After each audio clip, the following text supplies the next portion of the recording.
Bismillahirrahmanirrahim. Assalamualaikum warahmatullahi wabarakatuh. Innal hamdalillah nahmaduhu wa nasta'inuhu wa nastaghfiruh wa na'udzu billahi min syururi anfusina wa min sayyiati a'malina. May yahdihillahu fala mudhillalah wa may yudlil fala hadiyalah. Wa asyhadu an la ilaha illallah wahdahu la syarikalah wa asyhadu anna Muhammadan abduhu wa rasuluh. Allahumma salli ala nabiyyina Muhammad wa ala alihi wa man tabi'ahum bi ihsan ila yaumiddin. Allahumma anfa'na bima 'allamtana wa 'allimna ma yanfa'una wa zidna ilma. Bapak dan Ibu sekalian yang mungkin senantiasa dirahmati oleh Allah Subhanahu wa taala, kita bersyukur pada Allah di kesempatan malam hari ini kita kembali dapat melanjutkan pengawasan rutin kita seperti biasa di malam Selasa ini, dan kita kembali melanjutkan pembahasan dari kitab karya Imam Nawawi, kitab yang menjadi rujukan berbagai ulama mazhab manapun, yaitu kitab Riyadhus Shalihin yang membicarakan hadis-hadis tentang manajemen hati dan masalah adab serta lainnya. Kali ini kita lihat hadis yang masih membicarakan tentang masalah takwa. Kemarin yang kita bahas hadis nomor 71 tentang doa Allahumma inni as'alukal huda wat tuqa wal afaf wal ghina. 4 hal yang kita minta pada Nabi, pada Allah Subhanahu wa taala, diajarkan oleh Nabi. Ya Allah, aku memohon kepadamu petunjuk. Ya Allah, aku memohon kepadamu at-tuqa, ketakwaan. Ya Allah, aku memohon kepadamu al-afaf, yaitu berusaha menjauhkan diri dari yang haram. Kemudian wal ghina, diberikan kecukupan atau sifat qanaah, diberikan kecukupan atau sifat qanaah. Jadi kita minta hidayah, petunjuk dari Allah, ketakwaan, sifat afaf, dan ghina, selalu merasa cukup dengan nikmat yang telah Allah berikan. Adapun petunjuk di sini, petunjuk kalau dalam ayat Al-Quran dan hadis itu merujuk pada dua pengertian. Huda atau petunjuk itu ada 2 macam.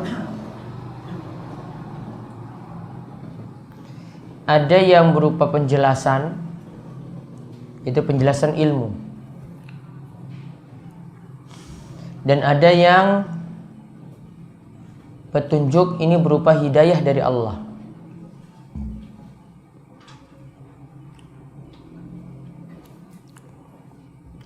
Kalau yang pertama berupa ilmu, artinya kita mengajarkan orang lain ilmu, itu semuanya bisa melakukan. Nabi bisa mengajarkan pada yang lainnya, kemudian para ulama itu mengajarkan kepada umatnya, kemudian kita sendiri bisa berdakwah pada orang lain. Semua bisa memberikan hidayah berupa ilmu atau petunjuk berupa ilmu. Namun ada petunjuk yang kedua, ini adalah petunjuk hidayah. Ini mutlak hak Allah Subhanahu wa taala. Allah yang memberikan. Kita hanya bisa usaha tadi berikan penjelasan. Namun untuk orang itu mengamalkan penjelasan ini, mengamalkan ilmu ini, tergantung yang kedua ini, hidayah dari Allah.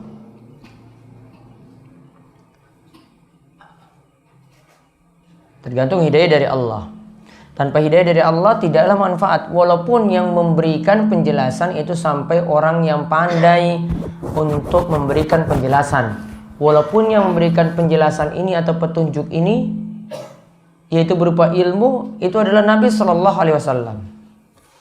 Bukankah kita pernah dengar kisah Nabi SAW yang mengajak pamannya? Pamannya siapa? Pamannya Abu Thalib. diajak untuk masuk Islam. Nabi SAW katakan pada pamannya, wahai pamanku, ya ammi, qul la ilaha illallah. Ucapkanlah kalimat la ilallah, di mana kalimat ini nanti jadi alasanku yang paling kuat di hadapan Allah Subhanahu wa taala. Kemudian karena di samping itu, di samping dari Abu Thalib itu ada teman-teman dekatnya yang mempengaruhi paman Nabi SAW ini, diajak tadi untuk masuk Islam, ucapkan la ilaha illallah. Teman-temannya ini malah ketika itu ada Abu Lahab dan yang lainnya, Abu Jahal dan yang lainnya, itu malah mengatakan pada paman Nabi SAW kepada Abu Thalib, apakah engkau akan meninggalkan agama atau tradisi dari kakekmu dulu, yaitu dari Abdul Muthalib? Apakah engkau akan meninggalkan tradisi dari Abdul Muthalib? Kemudian ketika itu akhirnya paman dari Abu Thalib, paman dari Nabi SAW yaitu Abu Thalib, itu tidak mengucapkan kalimat la ilaha illallah. Berarti matinya apa? Mati jahiliyah, mati dalam keadaan kafir, yaitu mati dalam keadaan kafir. Nah, ketika itu turunlah firman Allah Subhanahu wa taala, karena Allah paham kondisi Nabi Muhammad, dia ingin pamannya ini untuk masuk Islam. Dan kita juga sifatnya seperti itu pada orang-orang dekat kita, pada istri kita, anak-anak kita. Kita juga ingin mereka dapat hidayah, apalagi sedulur-sedulur dekat kita. Namun yang namanya hidayah tadi mutlak kuasa dari Allah Subhanahu wa ta'ala. Maka ketika itu turunlah firman Allah pada Nabi kita Muhammad sallallahu alaihi wasallam, innaka la tahdi man ahbabta. Sesungguhnya engkau wahai Muhammad tidak bisa memberikan petunjuk pada orang-orang yang engkau cintai. Pamanmu engkau cintai, sangat-sangat cinta sekali pada pamanmu, engkau tidak bisa memberikan hidayah padanya. Hidayah itu mutlak kuasa dari Allah Subhanahu wa taala. Maka lihat di sini pelajaran yang bisa diambil, Nabi bisa memberikan penjelasan. Bisa atau tidak di sini? Bisa. Namun untuk pamannya Abu Thalib dapat hidayah, bisa atau tidak? Tidak bisa. Berarti untuk memberikan penjelasan siapapun bisa. Namun untuk mengamalkan penjelasan ini, manut pada penjelasan ini, kuasa mutlak dari Allah Subhanahu wa ta'ala. Siapa yang memberikan petunjuk? Jika Allah memang memberikan petunjuk, maka dia akan mendapatkan petunjuk, tidak ada yang bisa menyesatkannya. Namun kalau dia itu disesatkan, maka tidak ada yang bisa memberikan petunjuk pada dirinya. Jadi sekali lagi, pahami hidayah ini baik-baik. Kalau kita dapat hidayah seperti itu, berarti kita di samping orang yang sudah dapat penjelasan, dan kita dapat nikmat juga hidayah dari Allah. Kita bisa amalkan penjelasan tadi, ilmu tadi bisa kita amalkan. Namun ada orang yang dapat penjelasan dengan sangat-sangat baiknya, seperti dari Nabi Shallallahu Alaihi Wasallam tadi. Namun sayangnya dia tidak bisa mendapatkan hidayah untuk mengamalkan ilmu yang sudah dia peroleh. Maka hidayah ini sangat-sangat penting sekali dan wajib kita syukuri, karena tidak setiap orang itu bisa mendapatkan hidayah tersebut. Jadi itu tentang masalah petunjuk tadi. Jadi intinya petunjuk ada dua. Jadi ada yang semua orang bisa melakukan, ya, semua orang itu bisa memberikan petunjuk, ngajarkan orang lain, ngulang pada yang lainnya. Ada yang diajarkan Al-Quran, ada yang diajarkan hadis, ada yang diajarkan Iqra, ada yang diajarkan tajwid. Namun untuk mendapatkan hidayah, itu kuasa mutlak dari Allah Subhanahu wa ta'ala. Juga dalam doa ini diajarkan wattaqwa, minta pada Allah ketakwaan. Karena ketakwaan ini tidak bisa kita pasrahkan pada diri sendiri supaya jadi orang bertakwa. Itu adalah petunjuk dari Allah Subhanahu wa taala. Maka banyak-banyak meminta pada Allah supaya memiliki sifat takwa. Kemudian wal afaf, yaitu menjauhkan diri dari yang haram. Termasuk juga di sini kata para ulama, menjauhkan diri dari meminta-minta atau mengemis. Mendingan seorang itu jadi orang yang bekerja walaupun penghasilannya sedikit daripada dia mengemis-ngemis mendapatkan penghasilan yang banyak. Bahkan Nabi SAW itu mencela para pengemis. Nabi itu katakan lebih baik seorang pengemis itu ya dia diberi api dari neraka daripada mengemis. Dan orang yang mengemis itu di akhirat nanti tidak ada sekerat pun daging di wajahnya. Nanti pada hari kiamat tidak ada sekerat daging pun di wajahnya. Berarti keadaan yang hina saat dibangkitkan nanti pada hari kiamat. Kemudian kita minta juga pada Allah kecukupan, al-ghina. Dan sifat ini sangat-sangat penting. Dan insya Allah sifat ghina ini akan mengatasi masalah kemiskinan. Juga akan mengatasi utang yang banyak. Juga akan mengatasi masalah-masalah sosial yang lainnya. Juga mengatasi sifat cemburu, sifat hasad. Karena kalau orang sudah punya ghina, ghina itu artinya cukup. Namun secara bahasa ghina itu artinya kaya. Namun Nabi SAW itu mengatakan laisal ghina an kasratil arad, lakinnal ghina ghina nafs. Secara bahasa memang ghina itu artinya kaya. Makanya orang kaya itu disebut ghani. Ya, disebut ghaniyun. Namun Nabi SAW katakan laisal ghina an kasratil arad. Ya namanya kaya yang hakiki itu bukan dengan harta yang menumpuk. Bukan dengan harta yang banyak. Lakinnal ghina ghina nafs. Kata Nabi SAW, ghina yang tepat itu adalah hati yang selalu merasa cukup. Karena kalau orang punya harta yang menumpuk banyak, belum tentu punya rasa cukup. Pengen nambah terus kan? Pengen nambah lagi. Dapat. Bahkan kata Nabi SAW, orang itu dapat satu lembah emas. Coba lihat, Nabi ibaratkan dengan hiperbolis loh kalimatnya. Berlebihan. Siapa yang dapat satu lembah emas? Ada tiang imogiri dapat satu lembah emas? Gak ada kan? Andai ada yang punya satu lembah emas, dia masih menginginkan lagi lembah emas yang kedua. Sudah dapat lagi lembah emas yang kedua, masih pingin lagi yang ketiga. Seterusnya seperti itu terus, tidak pernah puas. Maka Nabi ingatkan, yang namanya kaya, yang hakiki, yang sejati bukanlah dengan harta yang menumpuk tadi. Namun dengan apa? Hati yang selalu merasa cukup. Dan tadi saya sebutkan, sifat ini akan mengatasi masalah-masalah sosial. Karena orang yang merasa cukup tidak pernah cemburu pada tetangga.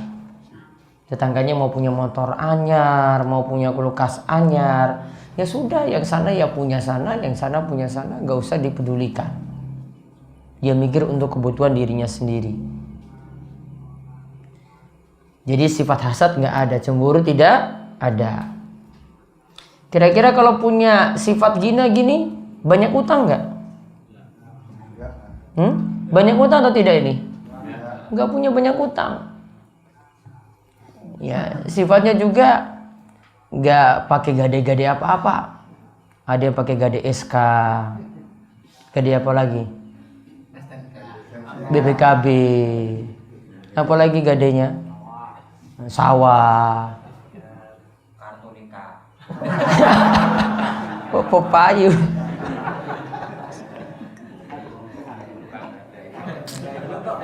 Apa kartu nikah mau payu pak?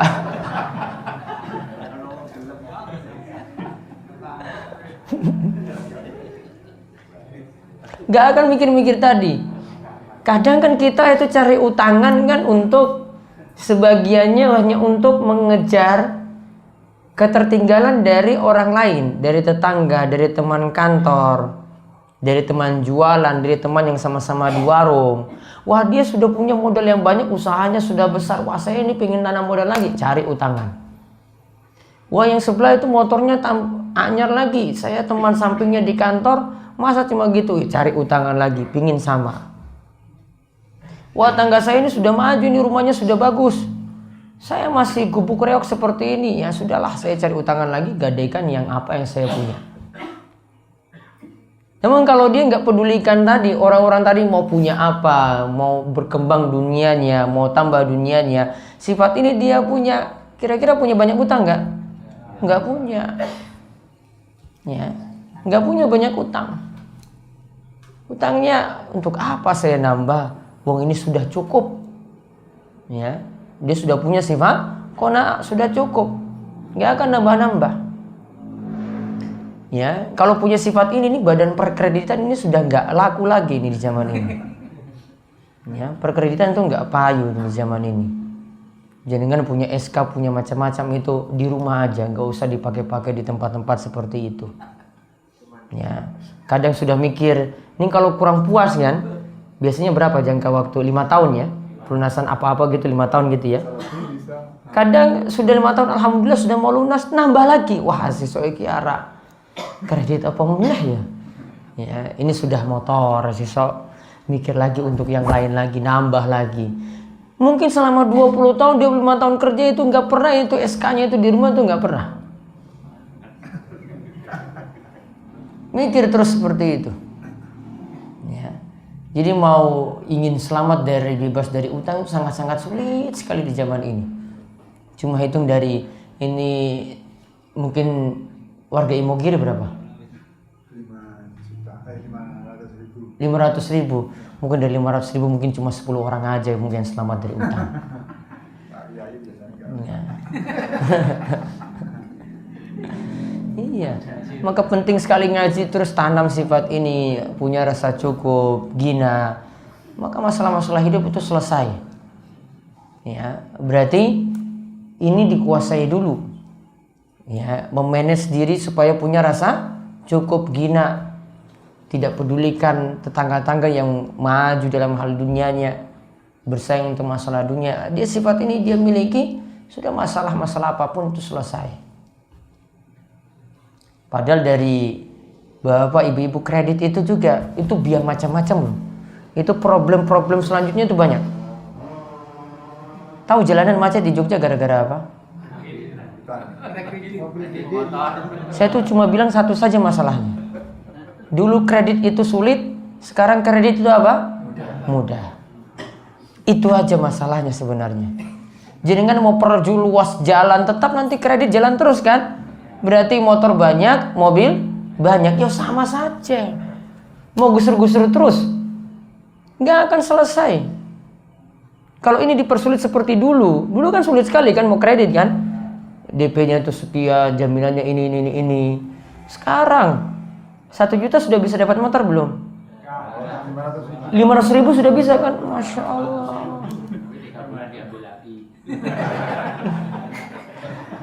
KTP aja bisa. KTP juga bisa, kartu nikah yang nggak bisa ya?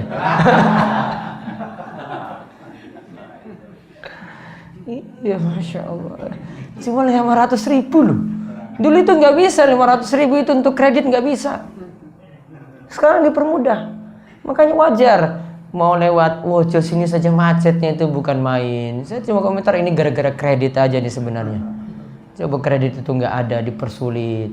Ya orang kan sulit punya kendaraan. Akhirnya bis itu laku. Bis dari Imogiri itu nanti banyak isinya.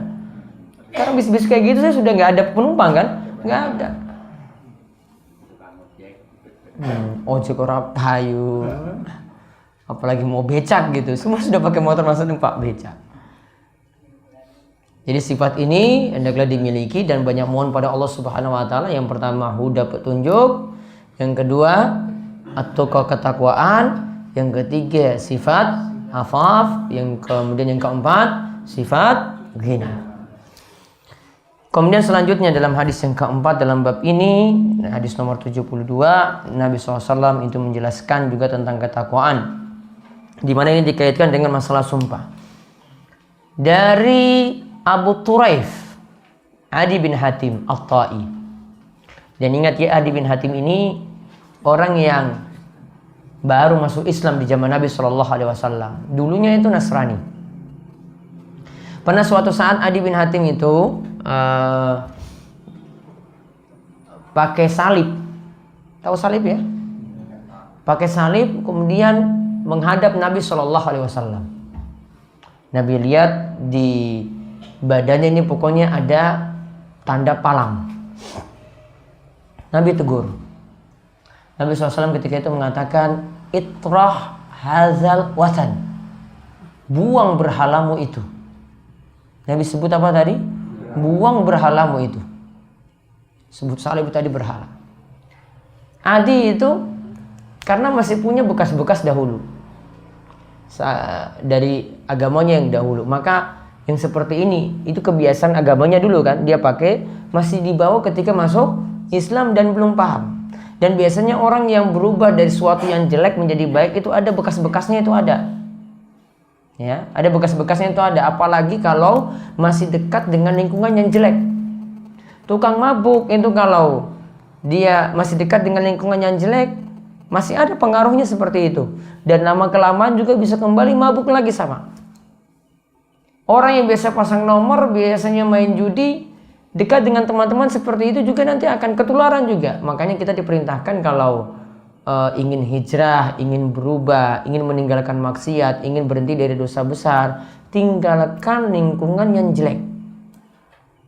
Kita sudah bahas kemarin ketika pembahasan tobat, ada orang yang telah membunuh berapa nyawa? 99. Dia pengen tobat kan? Dia cari mana orang di muka bumi ini yang bisa dia curhat. Kemudian dia ingin bertobat. Ketika itu datang pada orang yang pertama, seorang rahib, bukan orang yang berilmu. Rahib ini memberikan jawaban, tobatnya tidak diterima. 99 nyawa tadi akhirnya digenapkan jadi 100. Dipenggal juga lehernya. Namun setelah membunuh 100 orang masih tetap juga ingin bertobat. Kemudian dia diarahkan pada seorang alim, orang yang berilmu. Maka ketika itu alim ini mengatakan, tobatmu itu bisa diterima dengan catatan, kamu tinggalkan tempat maksiatmu ini, pindah ke tempat yang baru. Dari tempat yang A ini pindah ke tempat yang baru. Berarti disuruh, kalau mau tinggalkan maksiat atau dosa besar, hendaklah pindah tempat. Kalau masih di lingkungan yang sama akan terpengaruh. Maka Adi bin Hatim tadi lihat bekas-bekasnya masih ada, masih pakai salib. Maka pelajaran yang lainnya lagi dari sini, orang muslim itu tidak boleh memakai simbol-simbol agama lain, tidak boleh. Ya, yang apalagi menjadi ciri khas, simbol agama lain yang menjadi ciri khas tidak dibolehkan. Contoh tadi salib di sini. Contoh ketika acara perayaan Natal misalnya, ada baju yang dipakai topi merah putih itu kan? Apa itu, pakaian apa? Santa Claus ya. Pakaian Santa Claus. Kemudian ada lagi, kadang tanda palang ini terutama yang anak-anak muda itu sering pakai. Gak sadar. Ada beberapa baju klub sepak bola internasional itu yang pakai logonya itu dengan tanda salib. Ya, pakai tanda salib. Beda dengan plus ya.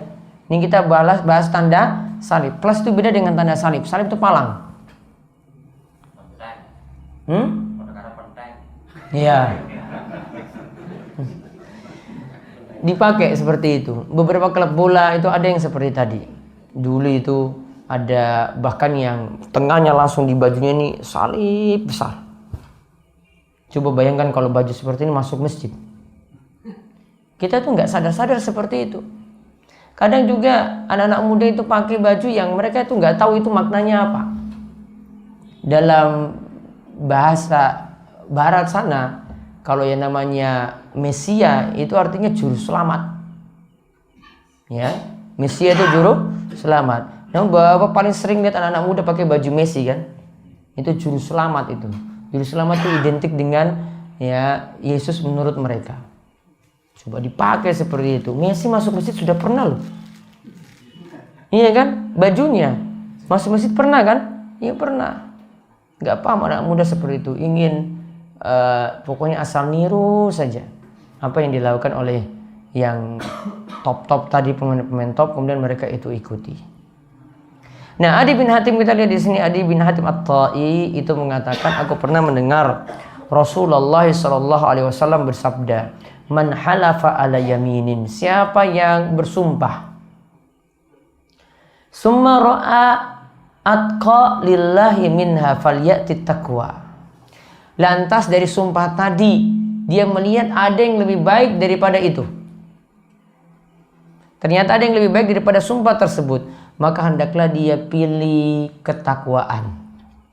Disuruh di sini pilih yang ketakwaan.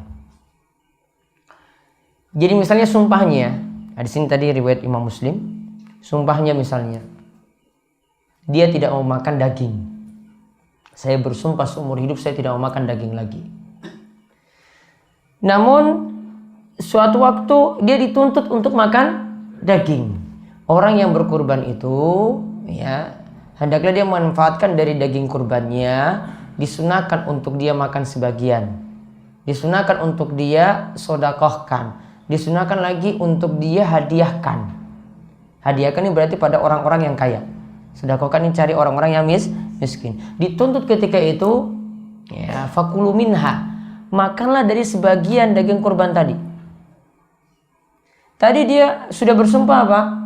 Tidak akan makan daging selamanya. Di sini ada tuntutan ketika itu dia diperintahkan untuk makan daging kurbannya sendiri. Ya, untuk makan daging kurbannya sendiri.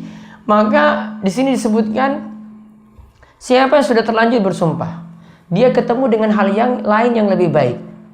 Sumpah ini tidak ada kaitannya dengan hal apa-apa. Dia pokoknya tidak mau makan daging. Namun di sini dia temukan sesuatu yang lebih baik. Kurban itu lebih baik daripada sumpah tadi. Maka dia tinggalkan sumpahnya tersebut. Dia milih, ya, ketakwaan pada Allah dengan memenuhi anjuran untuk makan daging kurban. Maka sumpahnya tadi dia batalkan. Sumpahnya tadi dia batalkan. Kalau batalkan sumpah, ini dalam hukum Islam ini dikenakan kafaroh. Ya, kalau orang itu batalkan sumpah dikenakan kafaroh. Namun ingat ya, kalimatnya kalimat sumpah. Dia katakan dengan bahasa Arab, wallah, ada kalimat demi Allah dulu. Demi Allahnya dia katakan dengan bahasa Arab, wallahi, demi Allah saya tidak akan makan daging lagi. Ini kalimat sumpah jadinya.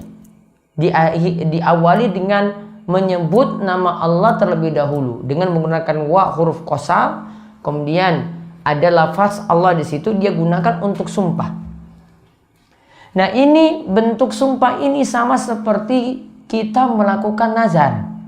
Nazar juga termasuk bagian dari sumpah.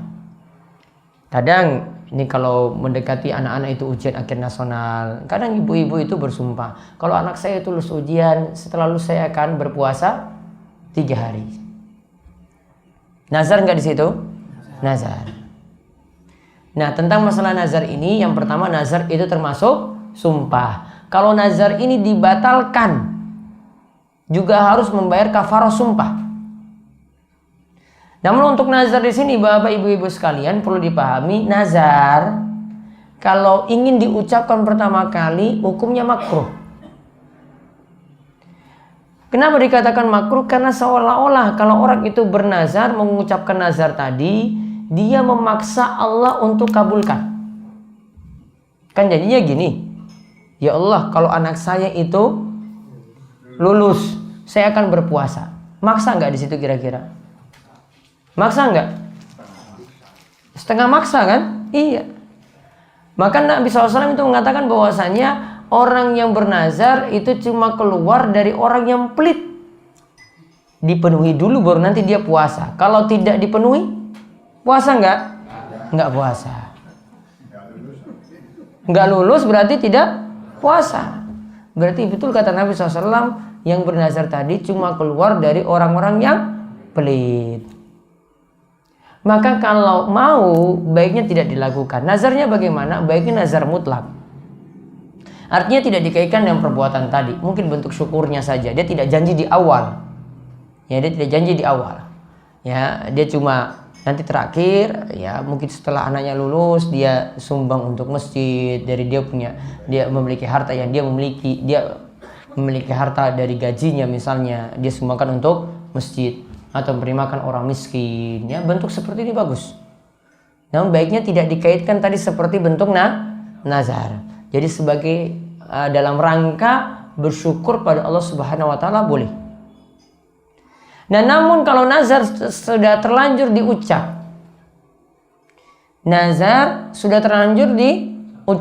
maka wajib untuk ditunaikan. Jadi lihat ya, nazar kalau belum mau diucapkan hukumnya makruh. Namun kalau sudah terlanjur diucapkan, hukumnya wajib dipenuhi.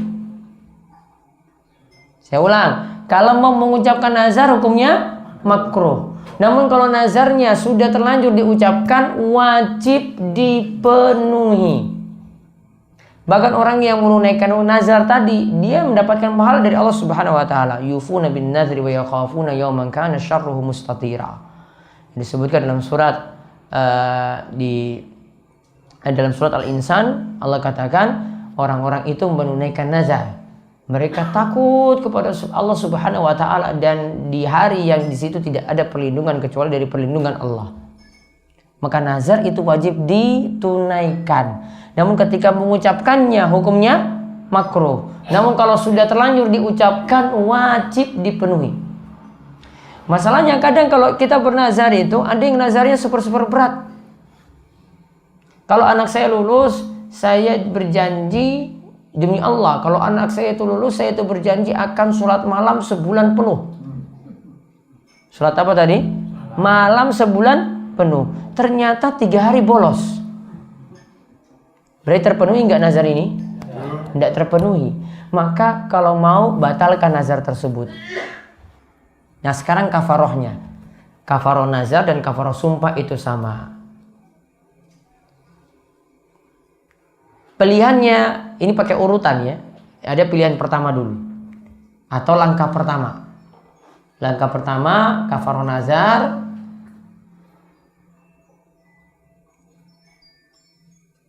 Memerdekakan 1 orang budak.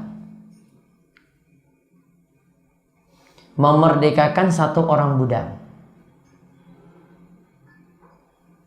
Atau memberi makan 10 orang miskin. Atau memberi pakaian pada 10 orang miskin.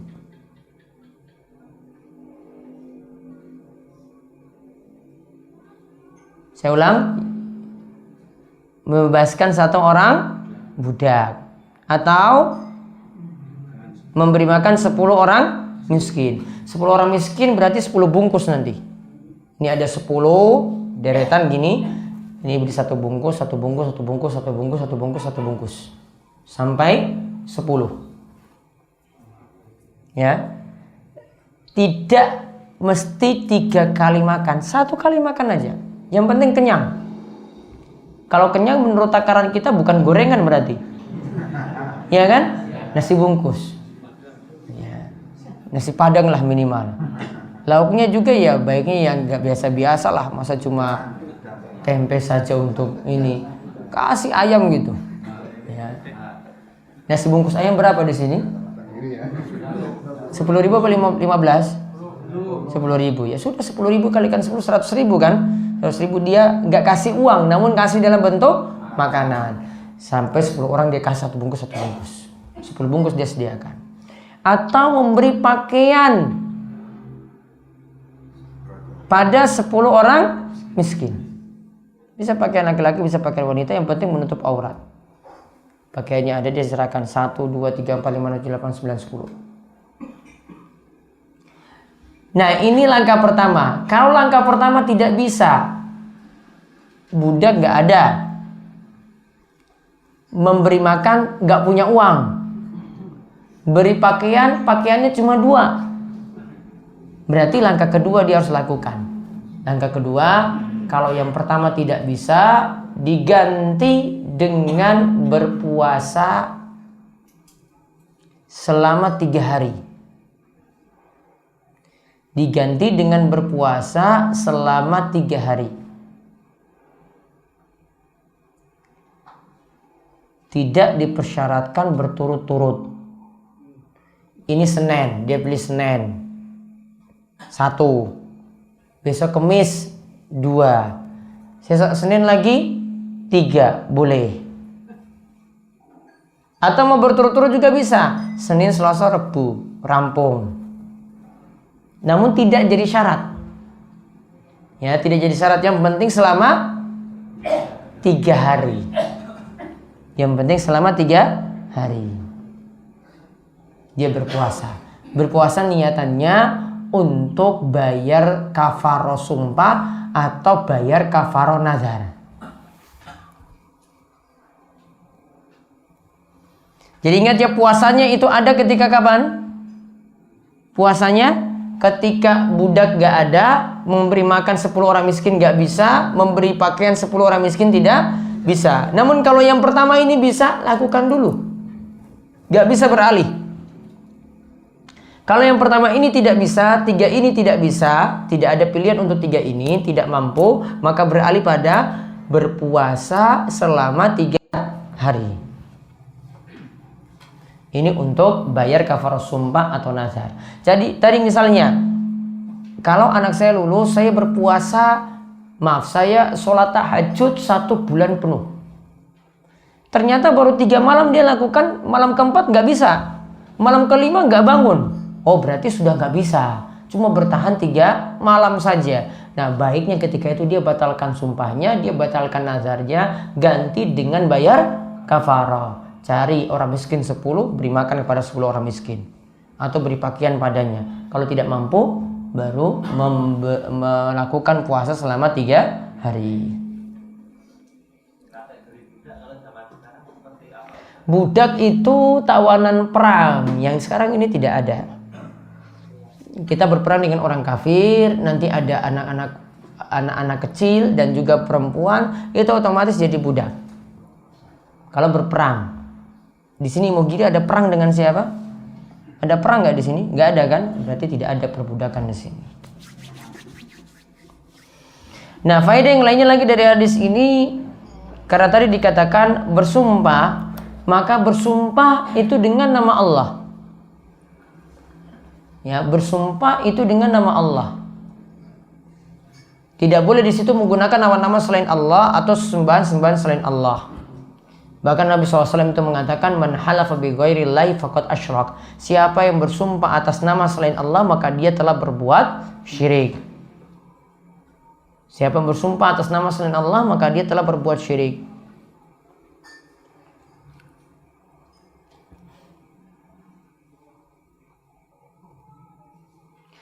Kemudian faedah yang lainnya lagi, kalau bentuk nazar atau sumpah tidak mampu kita lakukan, baiknya dibatalkan.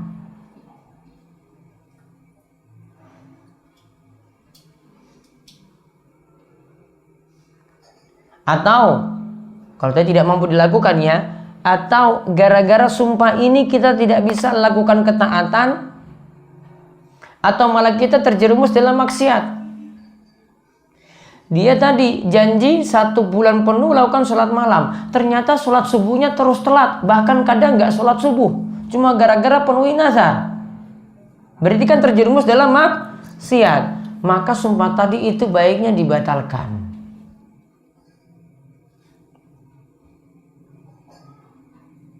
Kemudian di sini juga karena masalah sumpah dikatakan kalau dia dapat sesuatu yang lebih baik. Berarti kalau sumpahnya ini berupa maksiat tidak boleh dilakukan. Sumpahnya berupa maksiat itu tidak boleh dilakukan. Contoh yang bernilai maksiat, bahkan ini menyelisih sunnah Nabi SAW, bersumpah tidak akan menikah selamanya. Saya mau hidup bujang selamanya, tidak boleh. Kalau pakai sumpah tidak boleh. Kalau tadi makan daging bagaimana? Saya tidak mau makan daging selamanya. Boleh nggak? Ini nggak ada penyakit apa loh. Iya, boleh, tetap boleh. Tidak boleh kalau niatannya untuk ibadah. Kalau dia nganggap kalau tinggalkan daging tadi akhirnya berpahala. Seperti orang Hindu kan gak makan daging kan?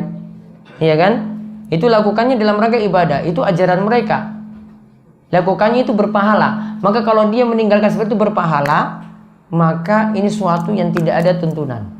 Maka tidak boleh dipenuhi.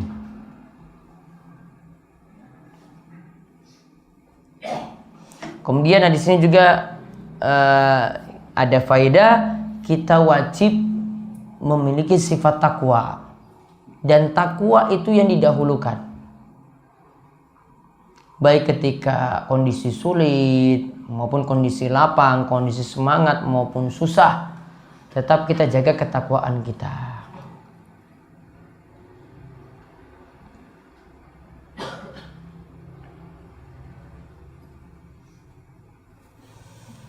Wallahu a'lam bishawab. Itu yang kita bahas dari dua hadis. Yang pertama dari Ibnu Mas'ud dan yang kedua dari Abu Turaif Adi bin Hatim. Seperti biasa ada pertanyaan, monggo. Apakah dalam masalah sumpah tadi Pak, apakah ada dalilnya atau kelipatannya kalau sumpah sebagai jabatan atau saksi itu kan merupakan Al-Quran ini yang kita di Indonesia itu apakah ada kelipatannya itu? Allahu alam, kalau dikatakan ada riwayatnya kami belum tahu. Ya, bisa tanya pada pemuka-pemuka yang melakukan hal itu.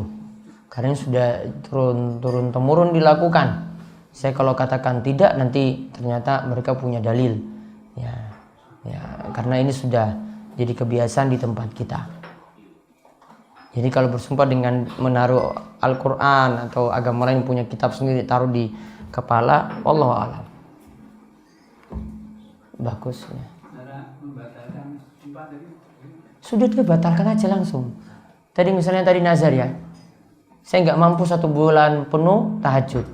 Saya batalkannya gimana? Ini saya batalkan dengan niat saja. Langsung tunaikan kafaroh. Langsung tunaikan kafaroh. Dia pilih tadi yang pertama. Kalau tidak mampu, lakukan puasa 3 hari. Batalkan dengan niat. Sama seperti kita mau batalkan sholat, dengan niat itu niat keluar saya sudah batal. Ada lagi?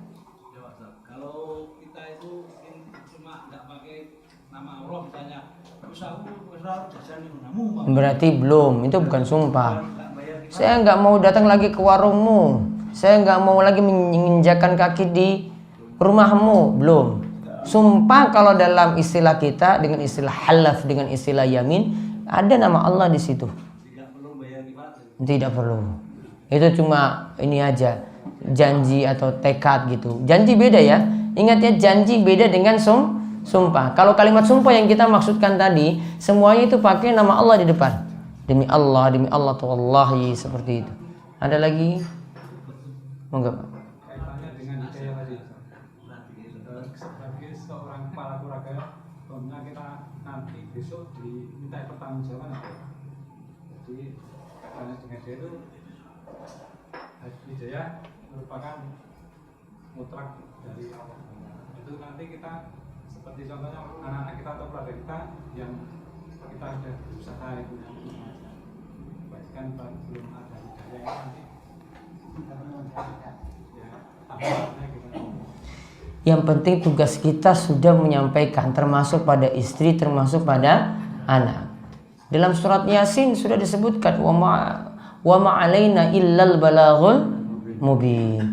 Tugas kita itu cuma memberikan balak saja, penyampaian saja, penjelasan saja. Hidayah siapa yang nanggung?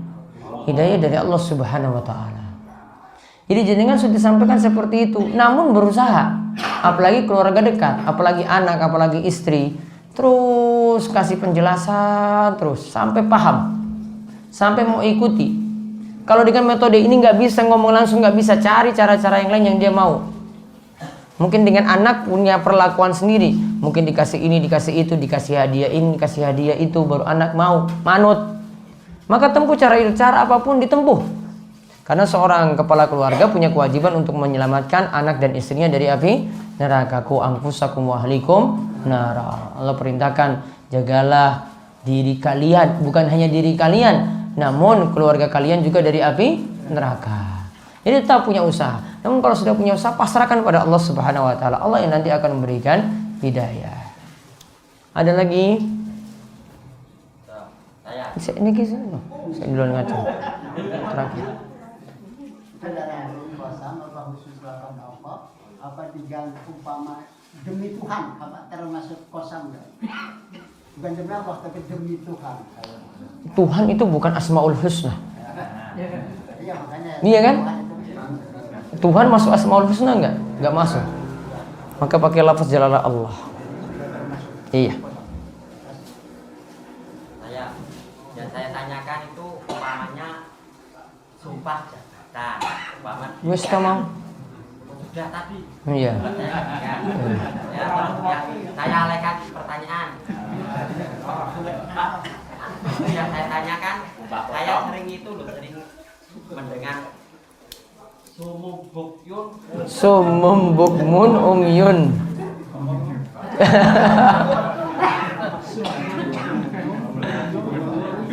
Bau layar jun gitu.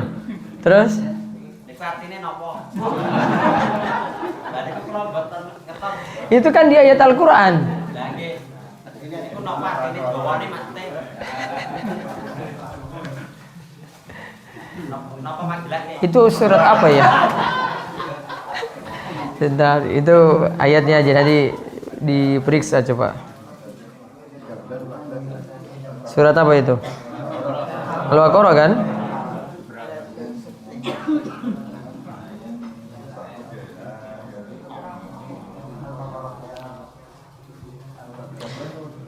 Surat Al-Baqarah ayat 18.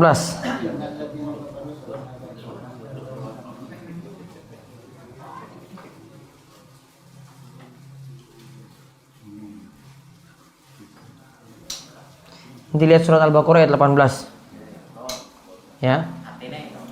Cari di kitab terjemahan.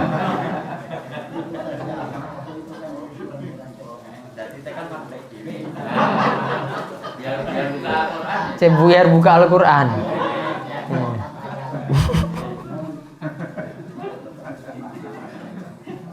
Terus, pun.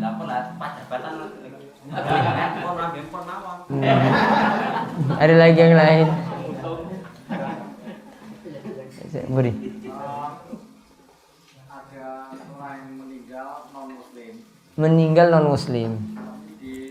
Disiarkan di masjid apa diperbolehkan? Di masjid bagaimana? Ya di kampung saya sini. Iya, baiknya enggak lah. Ada itu. Baiknya tidak. Adapun tinjauan para ulama punya bahasan lain lagi, boleh nggak mengumumkan kematian itu di masjid? Ya, wallahualam kalau dulu yang dilakukan, ya ada larangan teriak-teriak di masjid untuk mengumumkan kematian. Namun untuk pembahasan yang lain itu harus lihat dengan kondisi dulu itu maksudnya apa. Intinya tadi kalau memang ingin mengumumkan kematian, ya cuma untuk orang muslim saja, tidak untuk ya agama lainnya, tidak pantas. Dikarenakan saya mengenai pembacaan imam sholat berjamaah itu ada yang mengutarakan harus yang panjang, Harus yang panjang-panjang. tapi kalau panjang itu katanya menyertai diri berjamaah dan ada yang mengutarakan pendek-pendek, tapi kebanyakan ustadz itu ya mengatakan pakai surat yang panjang. Itu yang benar, yang mana saya tidak mengertinya. Baik, ini ditanyakan, boleh apakah imam itu mesti membaca surat yang panjang-panjang ataukah ya kayak biasanya lah pendek-pendek saja. Sebenarnya nanti dilihat dari kondisi jamaah. Kondisi jamaah itu mampunya seperti apa. Coba perhatikan nanti riwayat dari Mu'adz bin Jabal Al-Ansari. Ia pernah jadi imam untuk sholat isya. Waktu itu bacaannya panjang.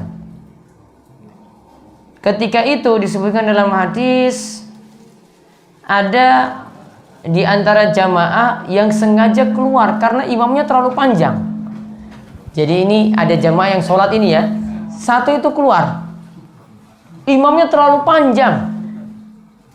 Bukannya dia pulang gak sholat, namun dia kemudian pergi ke belakang, sholat sendiri, rampungkan sendiri. Dia sholat sendiri kemudian rampungkan sendiri. Ya, dia niatnya mufaraqah atau berpisah dari jamaah, keluar dari jamaah. Kemudian orang itu pun mendatangi Nabi SAW dan mengabarkan bahwasanya Mu'az itu mimpin sholat kelamaan. Mu'az itu memimpin sholat kelamaan. Maka lantas Nabi SAW menasihati Mu'az. Nabi SAW itu mengatakan, apakah engkau ingin membuat jamaah-jamaah itu lari dari agama karena sholatmu itu yang panjang? Siapa yang disalahin di sini? Yang bubar tadi ataukah Mu'az yang jadi imam? Imamnya yang disalahkan. Kenapa imamnya disalahkan? Karena ketika itu imam tidak memperhatikan kondisi jamaah. Kalau memang dia jadi imam di pondok pesantren yang sudah biasa panjang-panjang, ya monggo silahkan. Namun kalau di masyarakat, misalnya di Imogiri biasanya suratnya itu pendek-pendek, ya tinggal dia menyesuaikan. Termasuk juga nanti kalau jadi imam sholat tarweh, ya termasuk kalau jadi imam sholat tarweh, sesuaikan dengan kondisi jamaah surat yang dipilih. Pilihan-pilihan suratnya itu dia sesuaikan dengan kondisi jamaah. Mungkin dia bisa jadi baca surat Al-Baqarah namun cuma 2 ayat. Kan cepat kan? Itu akan lebih mengenakan. Ya, jadi memperhatikan kondisi jamaah itu lebih bagus daripada saat itu dia melihat keuntungan dirinya sendiri. Ya memang sholat tarwih itu bacaan suratnya panjang-panjang juga. Namun kadang orang itu mesti nimbang-nimbang untuk memilih surat saat menjadi imam. Dia jadi imam untuk siapa dulu? Seperti itu mungkin jawaban yang tepat. Ya. Terus bagaimana hukumnya tadi meninggalkan sholat dengan alasan apa? Panjang. Karena ini pernah ada anak kecil yang kami dan sudah ada dapat 2 rakaat misalnya, itu tanpa sebab, mungkin karena lihat anak kecil rame nggak jadi khusyuk terus dia pulang. Nah itu hukumnya gimana? Dia pulang karena alasan itu tidak benar. Ya. Alasan itu tidak benar. Jadi nanti habis sholat atau kalau itu tarwih 2 rakaat atau 4 rakaat, dia tegur anak kecil itu untuk diam atau panggil orang tuanya untuk bawa pulang anaknya, baru tetap melaksanakan sholat. Meskipun sholat fardu juga. Meskipun sholat fardu. Ya, meskipun sholat fardu. Intinya yang ini, apakah boleh kita ikuti bubar ketika imam itu panjang suratnya? Di sini tidak disebutkan seperti itu. Namun kisah ini cuma ingin menunjukkan bahwasanya baiknya imam tidak membaca surat yang panjang. Namun Nabi SAW tidak bahas tadi jamaah tadi yang bubar itu Nabi tidak bahas. Namun yang Nabi bahas tadi konsen membahas masalah imam. Imamnya ya harusnya memperhatikan kondisi jamaah. Namun tentang jamaah yang bubar tadi, Nabi SAW tidak salahkan di sini, tidak disebutkan. Ya, tidak dibahas di sini. Itu butuh pembahasan yang lainnya.